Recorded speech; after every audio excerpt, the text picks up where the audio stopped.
Olá, tudo bem? Professor Daniel Leite Costa com vocês para mais uma aula do nosso curso de metodologias de design de UI UX para games.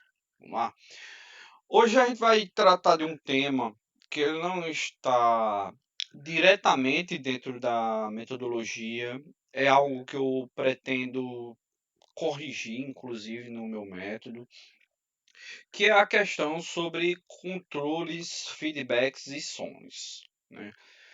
Não que esses aspectos eles não são tratados no método, eles são, mas acabam que hoje não existe uma etapa específica para eles, certo? A gente vai ter aqui eles sendo citados na parte de conformação, na parte de concepção, mas depois eu percebi que seria sim relevante a gente incluir ele na versão final do método.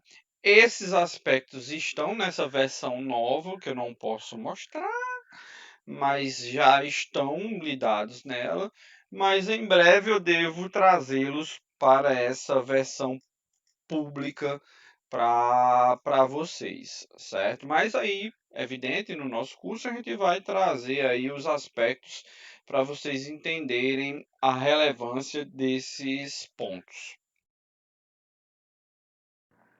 Primeiro ponto, a definição de controles, ela vem muito ali dos aspectos tecnológicos e da plataforma, né? É muito importante você, enquanto UX designer, né, pensar bem como o jogo será controlado.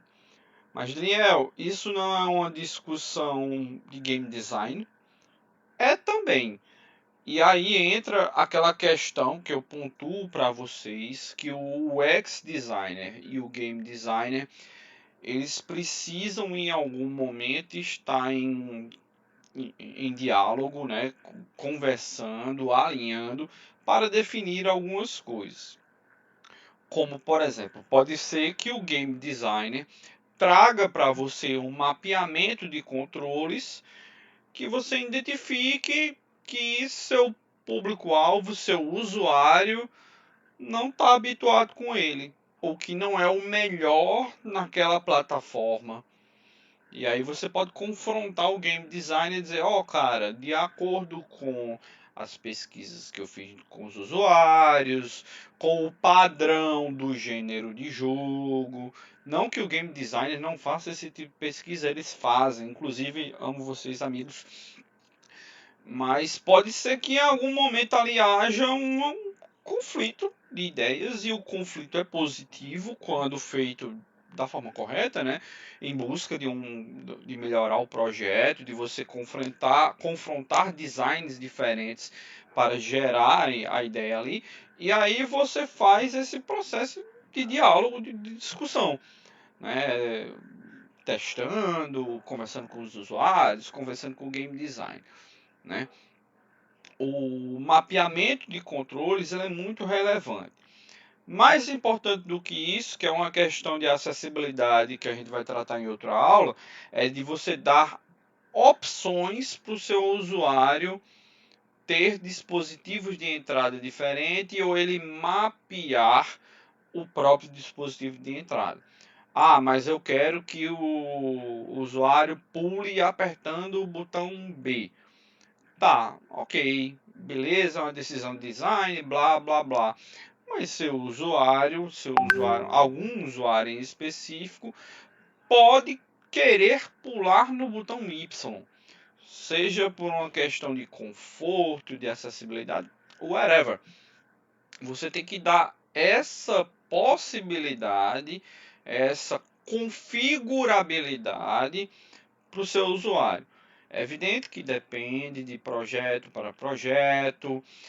Implementar remapping de controles é um aspecto técnico meio difícil, mas possível, né? E aí é uma questão de negociação, né? De você identificar. Outro ponto muito relevante é você entender os padrões, né, dos gêneros, dos controles, A gente vem de uma indústria que vem amadurecendo há 30, 40 anos, com alguns padrões já bem estabelecidos, e você não precisa reinventar a roda, né? Você pode ser criativo, mas existem normativas, né? Existem padrões que eles estão aí e você não vai conseguir fazer com que o seu usuário que está acostumado com esse padrão a utilizar o seu padrão que você acabou de inventar, certo? Tome um certo cuidado ao tentar quebrar padrões de controle, não apenas de controle, mas de design também, de UI, etc, para não tentar reinventar a roda e inventar uma roda quadrada, né? Uma roda que não vai funcionar, uma roda que não vai girar, certo?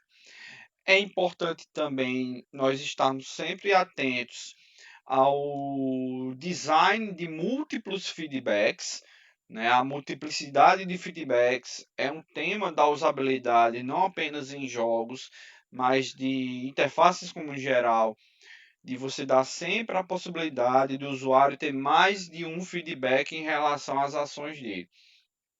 Sonoro, visual, áptico mecânico.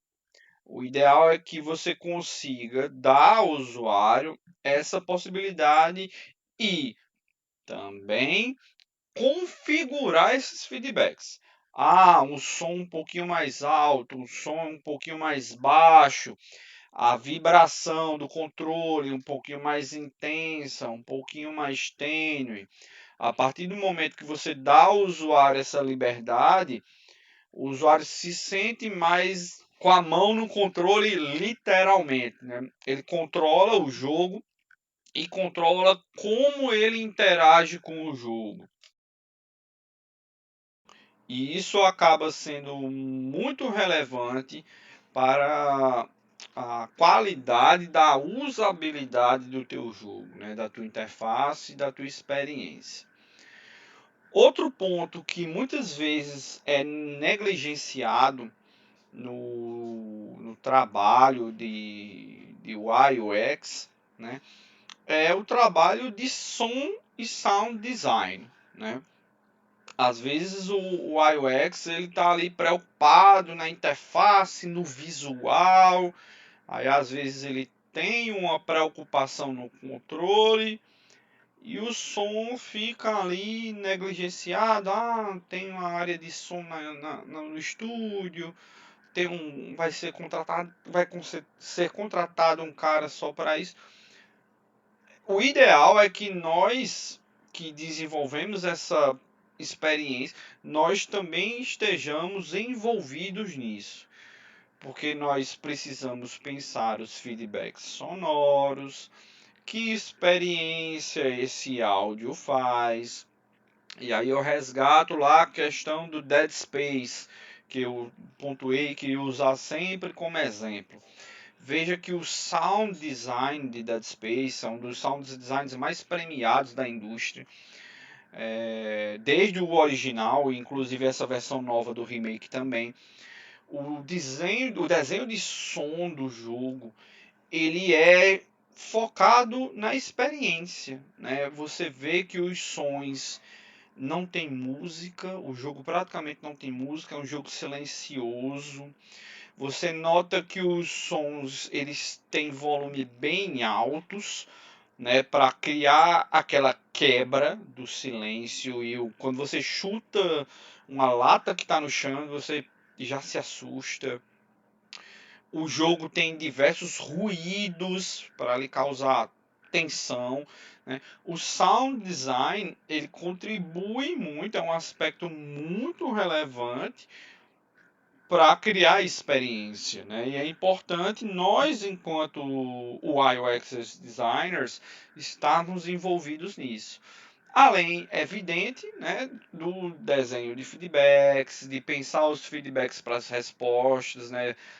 Quando ele aperta um botão faz um determinado som, quando ele desliza determinada coisa faz outro barulho. De a gente estar nesse processo e lembrar que Além do estímulo visual da interface, nós também lidamos com o estímulo mecânico por meio do controle e o estímulo auditivo por meio dos ouvidos. Essa foi nossa aulinha de hoje, espero que vocês tenham gostado. Dúvidas e perguntas, e-mail e Discord, beleza? Valeu, abraços!